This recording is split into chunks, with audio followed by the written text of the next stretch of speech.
Okay, this is a short video about the new campaign mode for Gratuitous Space Battles 2. I am Clifsky, I'm the programmer and designer, and I'm just going to explain to you how the latest kind of changes to the game actually work. We have changed the main menu slightly, so whereas previously you had an option for challenges and you had an option for custom battle, all of that's moved now. It's all in here. Slightly less hectic music as well. So you still got this, which is the basic mode of the game where you play a single battle and they sort of unlock over time. And you've still got custom battles where you can design your own scenarios, stuff like that. You've still got the challenge option where you can go and then play battles that other people have uploaded, so you can play against player designed fleets. Or you now have this linear campaign. So this is completely new. And what this is a system where rather than fighting one battle and that being a self-contained thing, so you would design a fleet to fight this battle, and if you won, that's great, but that was the end of it.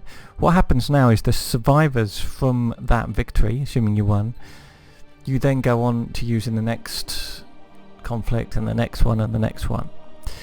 So you have to design a fleet right at the start here that will make it through all the way to the end. We've got 7 in this particular campaign, and this will support multiple campaigns, so hopefully some people will mod a few, and they are quite easy to add. It's only text.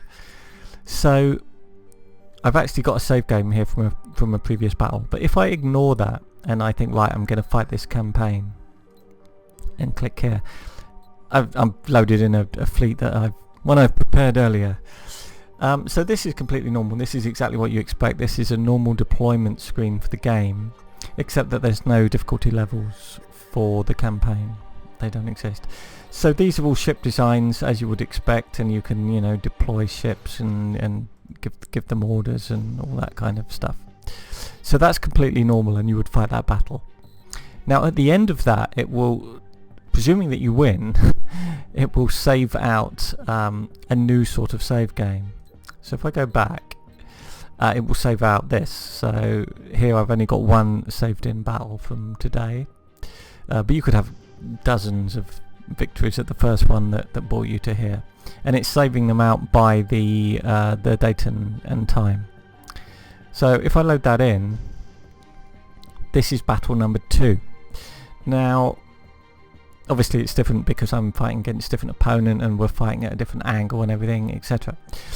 But kind of more interestingly than that, all of this is different because this is no longer ship designs that you can have as many as you want. I've already placed quite a few ships really haphazardly and badly, but when I drag a ship over, it actually does disappear because that is an actual ship. If I junk one, it will reappear over there. So these are all the survivors of the previous battle.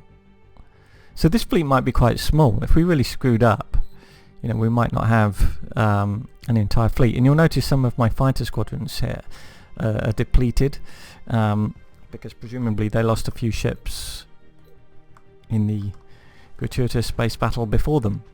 So apart from that, it's quite normal. I can change the orders for individual ships, and you probably will want to change the orders because they're up against different opponents, and just like anything else, I can click fight, and after quite a short delay, right, enemy fleet detected. We're back into a battle just as before, and these are the same ship names and stats and everything that I had in the previous battle. So one thing that is worth mentioning is they've all been repaired. So all of these ships would probably have got damaged in the conflict before them, but they've all got repaired now. So what that means is you can take as much damage as you like in a campaign battle as long as your ship doesn't actually blow up. So suddenly the order to withdraw if you take a certain amount of damage is very, very important. Like this is my biggest, scariest ship here. I don't want to lose that. Even if it's down to like just a few hit points and on fire and everything, I just want to park it in the corner so that it actually survives. I did kind of cheat slightly, so we have a vastly huge fleet in comparison to the enemy, so there's no real danger. The other thing is I've designed a fleet that works a certain way. I've got targeting support beams for ships that have a lot of plasma, and I needed that for that first battle that I fought. But in this battle the enemy is completely different. They will have different technologies, they will have different weapons, so it might be that actually, although the fleet I designed was really good previously, it could be completely useless up against this enemy.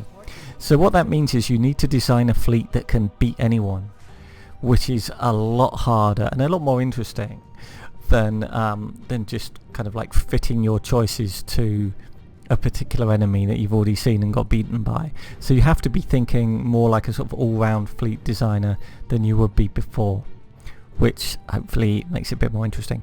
It also means that when you're fighting with this battle, you've got a certain predetermined fleet because it's whoever won previously. So it becomes a lot more about the positioning and the tactics in terms of what orders you give to that ship. I may have some ships that are now completely useless given my opponent, although in fact we're crushing them, so it doesn't really matter. So I might want to put those ships at the back to like save them for you know, future use in battles later on. So it does kind of change things. This is the big difference in this patch. I've also changed a few other things, fixed a few things to do with ranges and anomalies, and fixed some stuff to do with fighters. They now are very careful to only return to base, like that one is, when it's really low on fuel. You see how perfectly that one managed it, and how ridiculously quickly it refueled, to be honest. Previously there was like a set distance that they would say, do I have fuel for 2,000 meters? If not, I'll head back to refuel, whereas now they actually look at the distance to the nearest carrier, which makes things a lot more realistic.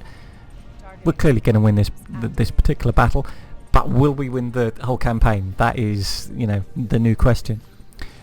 So this is the first patch that's come out with this new campaign stuff. I hope you like it, and it's going to be interesting to see what people think. Thanks.